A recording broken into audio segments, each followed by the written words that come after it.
మీ ఎలాంటి వ్యాపార ప్రకటనలకైనా వెంటనే మా ఛానల్ సంప్రదించండి. నమస్తే. ఈ రోజు మనతో పాటు ప్రముఖ ఆధ్యాత్మికవేత్త జ్యోతిష్య పండితులు మాడుగుల శివప్రసాద్ గారు మనతో ఉన్నారు. సో గురువు గారితో మాట్లాడేద్దాం. నమస్కారం గురుగారు. ఆశీర్వచనం నాయన. గురుగారు, సెప్టెంబర్ మాసంలో విశేషంగా సింహరాశి వారి పరిస్థితి ఏ విధంగా ఉండబోతుంది? గ్రహణం తాలూకు ఇంపాక్ట్ ఎంతవరకు ఉంటుంది? ఓవరాల్ గా ఎలాంటి జాగ్రత్తలు, దైవారాధన చేసుకుంటే బాగుంటుందంట? శ్రీ మహాగణాధిపతయే నమః. ఐం మహాసరస్వత్యే నమః. శ్రీ లలితాంబికాదేవియే నమః. సింహరాశి వారికి ఈ సెప్టెంబర్ మాసం అంతా కూడా ఎలా ఉంటుంది అంటే, మిగతా గ్రహాలు అన్నీ అనుకూలవంతముగా ఉన్నాయి, యోగదాయకముగా ఉంటుంది గాక సింహంలోనే కేతువు ఉండేటువంటి దానివల్ల కొన్ని పనులకు దగ్గరి వరకు వచ్చి తప్పించటం, కొన్ని యోగాలు అనూహ్యముగా ఎప్పుడో ఇవ్వవలసినటువంటి యోగాన్ని ఇప్పుడు ఇవ్వటము, ఇవన్నీ కూడా ఉంటాయి. ఏదన్నా ప్రత్యేకమైన యోగాలు ఏమైనా కనిపిస్తున్నాయి గురుగారు? గజకేసరి యోగం ఇలా అంటూ ఉంటారు కదా, ఏదన్నా యోగాలు ఏమన్నా? గజకేసరి యోగం అనేది ప్రతి నెలకు ఒకసారి ఈ నెలకు వస్తుంది, ఈ నెలకు వస్తుంది అనేది కాదు. జీవితంలో ఒక్కసారి గజకేసరి యోగం అంటే పలానప్పుడు నీకు ఆ యోగం పడుతుంది, ఇక్కడి నుంచి నీకు బాగుంటుంది అని చెప్పడం ఉంటుంది. ప్రతి నెల గజకేసరి యోగము, ప్రతి నెల ఇంకొక యోగాలు అట్లా ఉండవు. ఇలాంటి యోగాలు వచ్చినప్పుడు గురుగారు ఎంతకాలం ఉంటుంది దాని ఫలితం అనేది? సాధారణ అంటే ఆ యోగము ఎప్పుడైతే వచ్చింటుందో, మనం ఉదాహరణ గజకేసరి యోగము అని అన్నప్పుడు ఆ యోగము నుండి దాదాపు ఒక 16 సంవత్సరాల పాటు కానీ 12 ఏళ్ళు కానీ, మినిమము 9 సంవత్సరాలు, 12 ఏళ్ళు, 16 ఏళ్ళు అట్లా ఉంటుంది దాని యొక్క వ్యవహారం. ఆ తర్వాత కొంచెం తగ్గుతుంది. ఎవరికి ప్రపంచంలో పారంగా నీళ్లు ఎంత ఫాస్ట్గా వస్తుండేనా, ఎక్కడో ఒక చోట కొంచెం తగ్గినట్టయి మళ్ళీ ప్రవాహం పెరగటము అది సహజం కదా. అది ప్రతి వాళ్ళ జీవితంలోనూ ఉంటుంది, ఏదో ఒకరికే అని కాదు.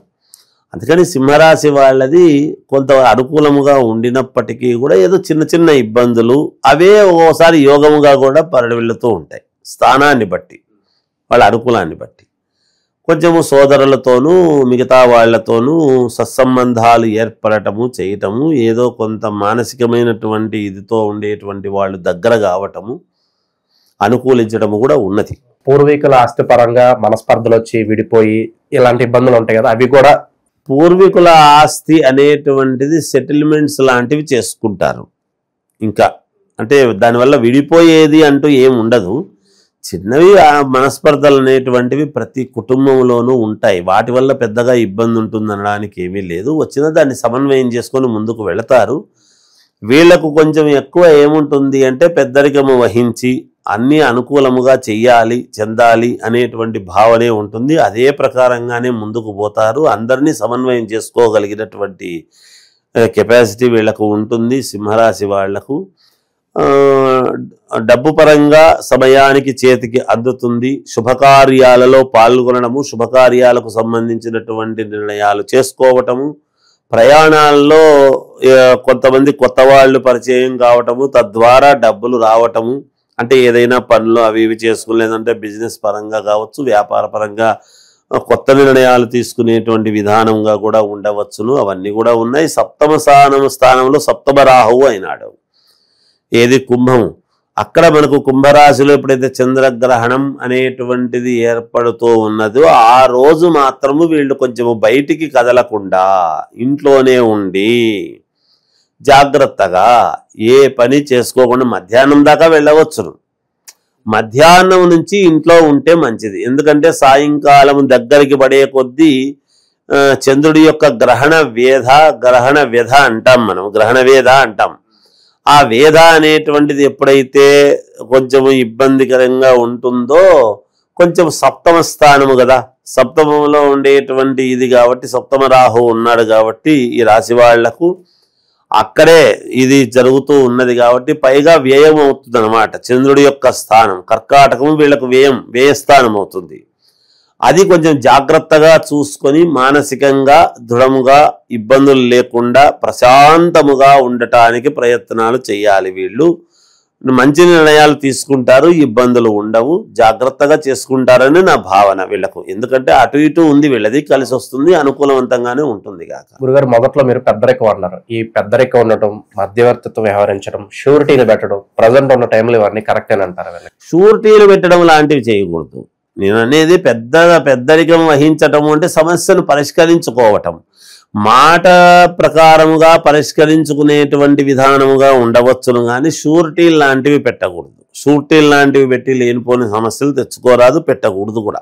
అది ఎంత మనవాళ్ళే అయినా ఎంత బంధువులే అయినా ఈ షూరిటీ పెట్టే దానివల్ల ఇబ్బందులు వస్తాయి. కానీ వీళ్ళకి కొంచెం అమితమైనటువంటి ప్రేమ అనురాగము అనేటువంటిది ఉండేదాని వలన కొంతమంది వాటిని కూడా లెక్క చేయకుండా చేయాలని చూస్తారు. అది కరెక్ట్ కాదు. జాగ్రత్తగా ఆలోచన చేసి చేసుకోవటమే ఎవరైనా జీవితంలో. ఈ సమయంలో విదేశాలకు వెళ్ళడం సరైన నిర్ణయం అంటారా గురుగారు? వెళ్ళవచ్చును, ఇబ్బంది ఏమి లేదు. విదేశాలకు వెళ్ళటానికి ఎటువంటి ఇబ్బంది లేదు. ఉద్యోగపరంగా అప్లై చేసుకోవచ్చును, బయలుదేరవచ్చును, లక్షణంగా చేసుకోవచ్చును. దాని గురించి ఏమి ఇబ్బంది ఉండదు. సో రిస్క్ అయినా పర్వాలేదు, అప్పు చేసి వ్యాపారం మొదలు పెడదాం అనే భావన కొంతమందికి ఉంటుంది. మరి ఎంతవరకు కరెక్ట్ అంటారు ఇది ప్రెసెంట్?